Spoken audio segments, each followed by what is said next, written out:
حي على الفلاح.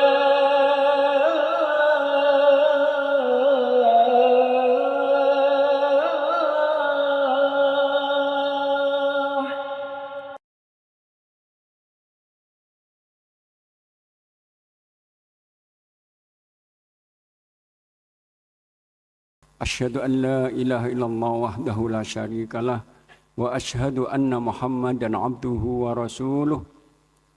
Allahumma salli wa sallim ala nabiyyika Muhammad wa ala alihi wa sahbihi wa man da'a bi da'watihi wa sara ala nahji ila yaumiddin. Amma ba'du fa yaqulu subhanahu wa ta'ala fi mahkami tanzilih ya ayyuhalladzina amanu taqullaha wa qulu qawlan sadida yuslih lakum a'malakum wa yaghfir lakum dzunubakum wa may yuti'illaha wa rasulahu faqad faza fawzan 'azima. Jamaah sekalian, bapak-bapak, ibu-ibu rahmatullah, alhamdulillah kita bersyukur kepada Allah Taala yang telah kembali berkenan memberikan kita kemudahan, berikan taufiknya, yang dengan taufik Allah lah malam hari ini kita bisa bertemu di rumah Allah yang kita cintai ini dalam upaya kita untuk beribadah padanya. Mudah-mudahan Allah berkenan untuk meridhoi dan berkenan untuk mencatat semua upaya kita di rumah Allah ini sebagai bagian dari ibadah kita yang mudah-mudahan nantinya bisa menambah beratnya timbangan kebaikan insyaallah. Allahumma amin. Bapak-ibu sekalian rahmatullah, nikmat yang luar biasa telah kita rasakan bersama besarnya ketika Allah SWT mempertemukan kita dengan bulan yang istimewa ini, bulan Ramadan yang kita sekarang di malam kedua, yang tentunya wajib untuk kita syukuri dengan sebenarnya syukur. Syukur atas nikmat itu dalam kewajiban, dia akan menjamin bertambahnya nikmat itu. Semakin besar syukur kita akan semakin besar nikmat yang Allah akan berikan. La in syakartum la azidannakum wa la in kafartum inna adzabi lasyadid. Ramadan sebagai nikmat besar karena Ramadan itu bulan di mana di dalamnya banyak keistimewaan yang tidak pernah Allah berikan di bulan yang lain. Yang diantaranya itu bahwa Ramadan itu semua ibadahnya nilainya lebih baik daripada akan di selain Ramadan. Maka sholat di malam Ramadan lebih baik sholat di malam selain Ramadan. Infak kita di Ramadan lebih baik infak di Ramadan. Bahkan ada beberapa sunnah di Ramadan itu nilainya lebih baik dari ibadah wajib. Umrah misalnya Nabi mengatakan hadis Bukhari, umratun fi Ramadan kahajjatin ma'i. Umrah di Ramadan itu nilainya sama haji bersamaku, bersama Rasul, bukan haji biasa. Bahkan nanti kita ibadah di malam yang tepat itu malam Qadar, nilai ibadah kita jauh lebih baik daripada ibadah seribu bulan. Namun kebaikan yang Allah berikan dengan ibadah kita Ramadan itu tentunya baru Allah berikan kalau ibadah kita itu benar.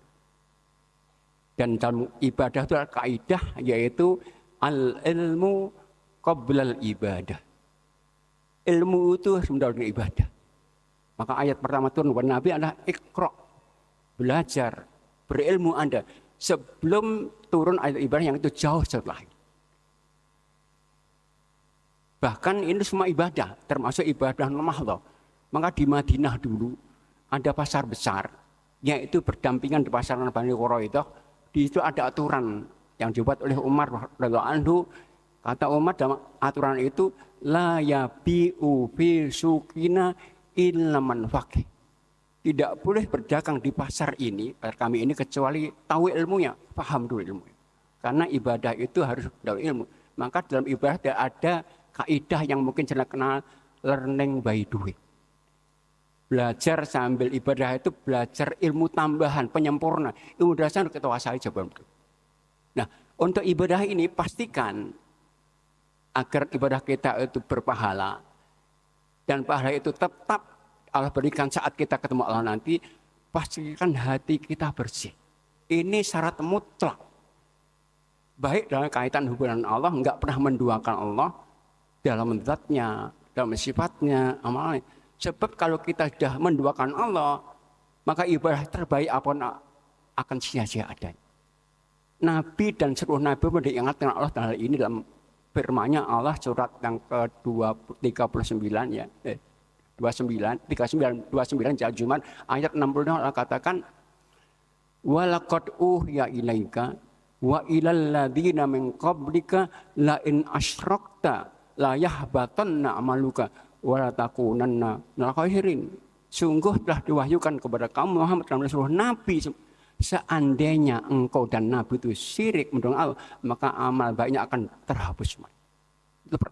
Yang kedua, kita harus menjaga hubungan dengan sesama. Pastikan bersih. Enggak pernah punya kecil hati. Sehingga orang muslim itu dengan sama harus dibangun atas dasar saling menghormati, saling menghargai, saling peduli, saling memaafkan bila salah, saling menutup aibnya. Jangan sampai ada satu penyakit hati yang akhirnya berubah menjadi dzalimi. Menggunjing, menyakiti, mencela, itu semua akan merusak ibadah. Bahkan Nabi menggambarkan orang-orang ibadahnya baik sebaik apapun, kalau dia masih menyakiti karena sakit hati namanya, maka Nabi gambarkan dia sebagai orang-orang bangkrut. Ada hadis Muslim Nabi mengatakan al-muflisu min ummati man ya'ti yaumal qiyamati bisolatin wa siyamin wa zakatin wa ya'ti waqt syatama hadza wa qadzaba hadza wa akalama hadza wasauka dima'ad wadarabahada.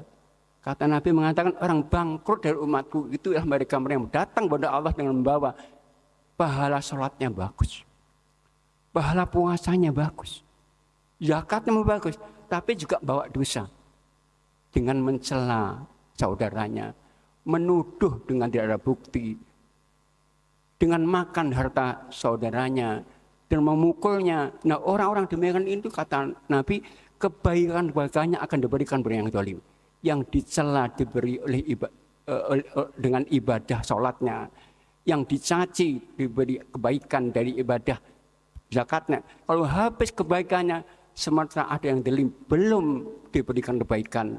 Maka kata Nabi, uhidha minhumul khotonya faturihatan.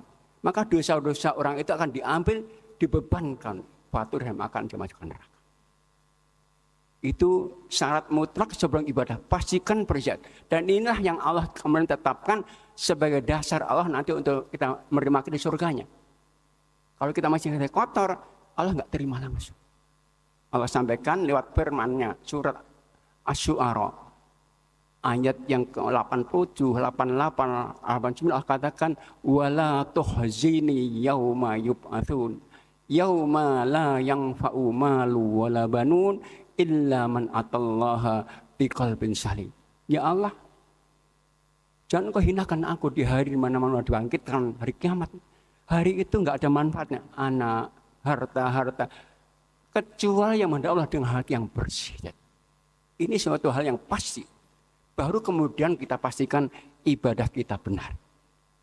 Ya, ibadah benar itu ukurannya dalam 3 aspek. Pertama, benar aktivitasnya sesuai aturannya, sesuai tuntunannya. Karena sebaik apapun sebuah aktivitas ibadah menurut kita, tapi ternyata nggak sesuai aturan, tertolak dia. Nabi mengatakan, hadisnya Bukhari Muslim, man amila amalan laisa la amruna fahuwa raddun. Siapapun beramal, tetapi ternyata nggak sesuai aturan agama, tertolak dia, bahkan dosa. Untuk itu belajar menjadi kata kunci. Yang kedua, benar niatnya, benar motivasinya. Dan ibadah itu hanya 2 jenis saja, yaitu melaksanakan perintah dan meninggalkan larangan. Maka saat kita puasa, saat kita sholat, saat kita zakat, pastikan kita tetapkan dari saya sholat karena ikut perintah Allah. Ada perintah. Ini yang membedakan niat itu apakah aktivitas ibadah atau sekedar tradisi. Kalau seorang misalnya junub di siang hari, kalau sholat harus mandi, tapi saat mandi dia niatnya hanya agar segar saja, enggak ibadah. Niatnya harus saya mandi karena perintah Allah. Sama ketika seorang ibu-ibu yang haid, Di Ramadan nggak puasa, niatnya harus pastikan saya nggak puasa karena mendengar larangan Allah. Itu niat. Saat kita diberi makanan haram misalnya oleh tangga kita, kita menolak. Dan mengapa? Kenapa nggak mau? Nggak suka, nggak ibadah. Pastikan saya nggak mau karena mendengar larangan. Itu ibadah. Dan niat ini harus kita kawal sampai mati nanti. Itu kebenaran. Ketiga, ibadah yang benar, aktivitas dan harus benar prosesnya. Ibadah itu prosesnya harus dengan yang terbaik saja. Kalau Nabi mengatakan dari Muslim, innallaha katabal ihsana ala kulli syai. Sesungguhnya Allah itu mewajibkan untuk yang terbaik saja dalam aktivitas apa. Maka pastikan ada potensi terbaik. Sholat dengan memberikan konsentrasi penuh pikiran terbaik. Infak dengan memberikan harta terbaik, bukan sisa-sisa.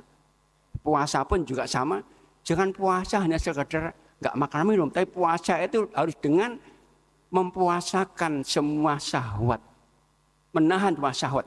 Kalau puasa hanya sekedar nggak makan nggak minum, tapi syahwat lisannya nggak ada gunanya.